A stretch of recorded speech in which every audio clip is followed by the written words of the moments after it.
There were 4 of them. They had guns and traps. They were talking about selling and eating all the wild animals of the forest. They were desperate for money. Mr. Grayson. Kill it. He's seeing this young lady pelting through the bush talking about she have trouble.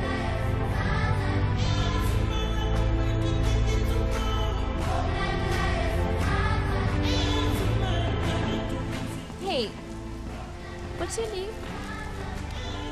Call me CV. Just C. Okay, I'll come Sunday.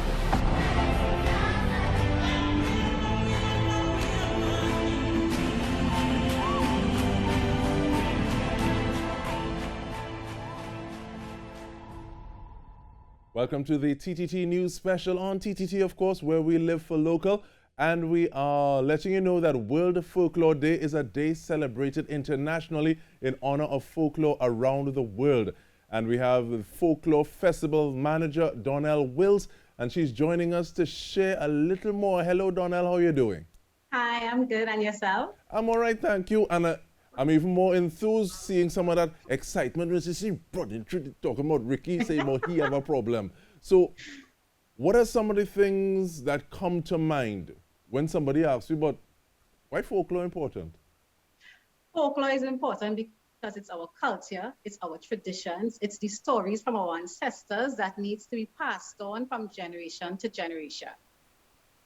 And when I hear folklore, sometimes it can be easy, I think, to just think that is only relegated to say, okay, well, Dark Night, or you have people around a circle. But what are some of the ways that folklore is passed on, even before we talk about Sunday on TTT? Folklore is passed on in simple ways. Parents talking to children, aunties talking to nieces and nephews. Back in our day, when current used to go regularly, we would go outside and sit under the street light and our neighbors will tell stories. Sometimes it's simple as experiences that they had as children. It may not always be supunya or duwen, or it might just be little things that made them go boo sometimes in the night. You know, it's things that were fun. It's just traditions. It's not just the folklore side of it when we speak about the supunya or the larger bless or the duwen. There's stories, there's traditions, there's bathing with blue soap. There is these traditional snacks that we had in the past, tulum, chili bibi, sugar cake, you know, all these things that are slowly and sadly getting forgotten. We want to bring all of that back and reintroduce it to the younger generation. And I laugh sometimes because I think that, so like I have 3 young ones and they all know what I say when it's not them do the wrong thing. So you hear them saying, they're telling each other when somebody else does something wrong, long rope for Maga goat. Yes. Remember, yes, laugh and yes. cry, live in the same house. And I said, well, when you was doing the wrong thing, you didn't remember that. They didn't know that. No. And simple like that, we pass it on. Simple like that. All those things. Excellent. So what is some of the work that has led up to the efforts for the festival? For the festival this year, due to COVID, we had to go online last year as well. The first year we had this festival was in 2019. We are a baby festival, but we are excited and enthused to continue doing what we're doing. In 2021, fortunately, we were able to collaborate with Digicel that gave us a wonderful platform to showcase our event. We were on Digicel Plus, we were on their Digicel app, we were on Facebook, we were on YouTube. So we presented many different forums where people could have enjoyed the festival. We were not faced with too many challenges because 2020, we were already pivoted to be online. So this year we just ran with it and we were happy to welcome Digicel to come on board with us and make it even more excellent. And who are some of the things, or who are some of the people, who are some of the partners? You spoke about partner giving you that platform already, but who are some of the players making this event happen? The active members, we have all our actors, we have wonderful persons who come on board to the screenwriters, the places that we got to host the event. We were at Mariposa this year in Lopino. They were very warm and habitable in hosting us. We got sponsors from KISS, we got sponsors from Exim Bank, we got sponsors from Export TT. We got a good amount of persons that came on board to make this collaboration and to make this event happen this year. All right, now you say it's a baby festival with it starting in 2019, but it's one thing to say, you know, this would be nice if, but what were the things that really made you say, okay, well, this is something that we are going to do. We are going to do it. Okay, that was, as I said prior, it was due to us seeing the youths not getting the experience we had growing up as children. Today, children are just on screens. They are just in front of tablets and phones. It's so difficult to get them to go outside and play. And we would sit and say, remember when and remember when. So instead of us saying, remember when, we wanted to present it for the younger generation so they can actively see and hopefully be encouraged to take part in doing the things that we did long ago that helped to create such a wonderful generation of adults today. And in terms of that generation, this carries me back to someone saying that houses in areas are very different from homes in communities. And looking at the fact that it takes a village to raise a child. I mean, one of the things I want to do is to get a manual ice cream pail, because just the process of doing that is an opportunity for engagement for the immediate family to be there with each other, who fighting for the blade and all this kind of thing after. And when they say it coming in, so when people say you're coming in like ice cream, they know exactly what you mean. And our children know nothing of this. They unfortunately they know nothing of this. So we really want to just give them a taste of what we experienced growing up, because it really was a wonderful experience. And I think sadly enough, I think some people think that certain things they originate in the supermarket, you know. Yeah, they do. They do. They do. They do. They don't know about guava cheese, and they don't know about tulum and sugar BB and all these things, making bean bag with the seeds from tamarind ball, and you know, all these little things that we did as children. They don't know. Going and have picnics. They don't know. So we really want to bring these things back. Definitely, definitely. But it is one thing to say, okay, well, the festival is starting, but it's another thing to say, okay, well, these are going to be the topics of focus. But how did you decide, okay, well, these are some of the characters that we want to really shine a light on or highlight during this festival? Take me through that, I guess, filtering process. Well, this year, our theme was our stories. So this year, we specifically focused on, as the stuff we mentioned before, on just bringing back those stories from long before. Next year, we're going to have another theme. So we would be focusing on other specific characters. So each year, we choose a theme. And based on the theme, that's how we go about choosing the specific characters we're going to focus on per year or per festival. And I want to talk about some of the characters that will be focused on this year, but we do that when we return. We're speaking with Folklore Festival Manager Donelle Wills, and we have more for you, so stay with us.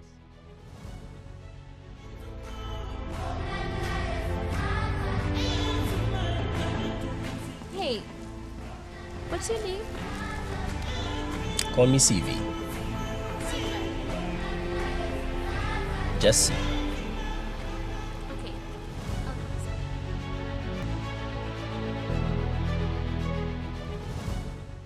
Welcome back. We are speaking with Donelle Wills, Folklore Festival Manager.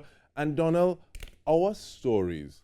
Now, it's amazing the places that we get stories from, because sometimes you know a line of something and say like one cocoa fill basket, and then you realize that other people in different spaces have similar stories, so they kind of bring us together. What kind of stories are you hoping to really kind of focus on in the festival as we get this sort of education that too often is denied the younger individuals? What kind of stories are we focusing on this time? Well, what we're actively trying to focus on is just to start conversations. We want persons in homes to start conversations. So when we show little snippets of someone by a standpipe, bathing with a blue soap, or someone toting a trolley, that should start a conversation. When we show things like somebody going by the parlor to buy red mango or to buy tamarind sauce, and they get it on a piece of brown paper, or they get it on a piece of wax paper, those should start conversations, because each, as you said, each country, each region, sometimes the North and the South may have different stories, and we want to start conversations. Tobago has different stories and different folklore to us. But when we were able to go to Grenada and host the festival in 2019, and we went to the States as well and hosted the festival. And when we spoke to persons from different countries in the world, we realized how similar some of our stories are. They may have different characters, but very similar. So we just want to start persons telling stories and having those conversations with the younger generations. Now, you speak about the similarity of some of those stories, but what was the feedback you got when you went to different spaces? You spoke about Grenada, you spoke about another place, but what kind of feedback did you get? They enjoyed it. They enjoyed it. They were excited because, as I said, it started stories. So they were able to come and tell us, hey, we have this character in Scotland and this is what they do. And it's similar to the character that you have, maybe the Sukunya, maybe the larger bless, but they do have similar characters that parallel our stories. So that is what we want to focus on, getting the conversation started. And I remember having a conversation similar to this in Montserrat, where versus our Mama Glow, they have the mermaid at Chance's Pond, which is close to a volcano. And seeing that, wait, no, there's these elements that are just so pervasive across the space and literally bind us together with these cords of familiarity and just similar and shared experiences. Yep, very true. But looking at the keeping the focus on cultural stories in Trinidad and Tobago throughout the year, what are some of those things that you think can be done to help do that a little more? Because sometimes it seems as though we have a day for this, and then the day done, and then we wait again for that time to come around next year. Yes. So in us focusing on World Folklore Day, that is one of the ways we want to keep the passion going and keep the conversation happening. So we want to have more than one event because it is an event-based festival. So we're not just going to focus on films. We want to eventually have events where persons can come and we can actually have, I don't want to give out too much, but we have a lot in store for Trinidad and Tobago next year and persons throughout the world. We want to make Trinidad a hub where persons can set off a time in their calendar to come Trinidad for our Film and Folklore Festival, because it's going to be events that last for 5 days, where you come in and you enjoy different environments and different scenarios where we would be exposing you all to our stories and our traditions. So focusing on World Folklore Day, where we just show you all a showcase of what already went for the year. We also have things in store coming again at October. We want to have another showcase as well. So we just want to keep as much narrative happening throughout the year to keep the conversation going. This must be something that doesn't stop at all. It just keeps going. Do you think the virtual aspect of life now during the pandemic is something that helps the telling of these stories, keeping the stories alive? It helps, yes. Some of the challenges that we encountered when we were filming for this showcase is when the country shut down and went into the SOE. So we were not able to personally go to Tobago to get the story that we got from Cyril. We got a story from Pearl and to Springer as well that she had to video record and send for us. It was excellently done, but we would like to do more where we can go and set the scene and tell the story with more things happening in the background and stuff. But we pivoted and it is what it is. This is the world we're in. Until we can do more, we will embrace what's happening and do as much as we can within this COVID and the shutdown that we are in. And one of the reasons I ask is because if we need to follow where children or younger individuals are at this point in time, having those stories on the devices that they look at, but having it in a manner that is a little more similar to some of the other things that they may be more interested in. So basically building that excitement and then having them basically discover themselves. That's one of the reasons I ask if virtual aspect of the pandemic has helped to kind of change the mindset and how it is we tell our stories. Yes. I didn't quite get everything you just said, but we are we would be looking at different ways to make it interesting for the young adults and for the teens and for the children, where we can look at animation is getting big right now in Trinidad, where we can also have anime forms of the stories being told, and the events where persons will be able to come in as well would be more engaging for the young adults and for the youths to grasp the concepts easier and to enjoy it even more. Nicely, because I think a little while ago there was a folklore rhythm. Blacks he sang a song about Dwen. Nikki Crosby, she was talking, I think, was it Laja Bless or Sukunya? And even like we would have spoken a little while ago with Gem GFX, and they are literally working on a series called John B. So in terms of bringing it to the fore and making it look in a manner that is, it's almost as though you kind of sneaking it in, you know. Yes. Folklore seems to be trending, which is great. The more persons talking about it and the more persons jumping on board makes it a platform that's even more exciting, and it just makes it more wholesome and encouraging for the young adults. One of the reasons I would ask as well is it seems as though this is a period where we kind of looking and seeing, wondering who we are. The kind of reality that we were grounded in is now changed or changing and doing so quite rapidly. So if we are able to tell our stories, share who we are, actually know for ourselves, what does that mean in the way that we are able to treat with the rest of the world because we're comfortable within ourselves? Yes. It makes you a stronger individual. It definitely does. They say you don't know where you're going until you know where you're from. And our youths, unfortunately, they don't really know where they're from. They don't have that foundation that we had, as hard of times may have been. It gave us a very sturdy foundation to stand on. So we want to give that back to our youth and to our young adults, because the world is changing, and it's changing pretty quickly. So we need them to have a strong foundation and to be confident in who they are. And when they step out in the world, to be proud to say they are from Trinidad and Tobago. You talk there, Donelle, and you're making me remember when I used to take a little standpipe fresh, you know. Yes. I can't run and take no cowboy fresh, but because we have people around watching to make sure. Yes. Everywhere have cameras now.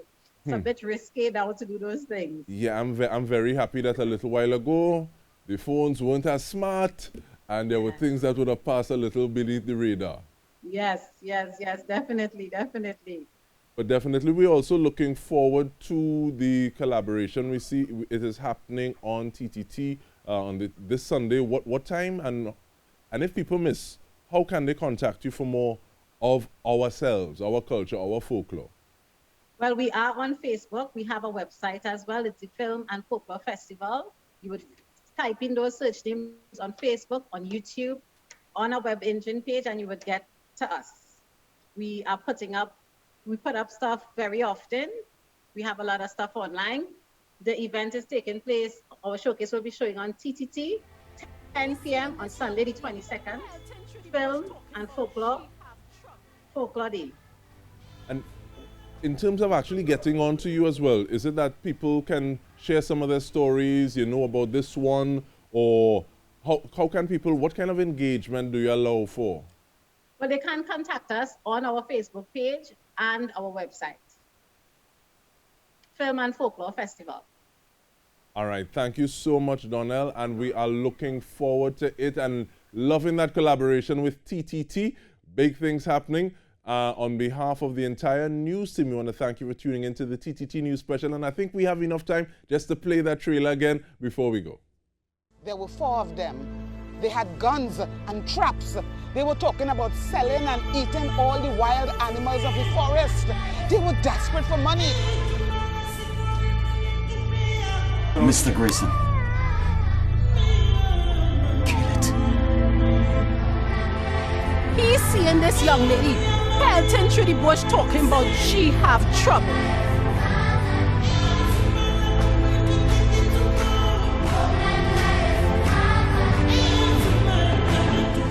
Hey, what's your name? Call me CV. Just C. Okay, I'll come Sunday.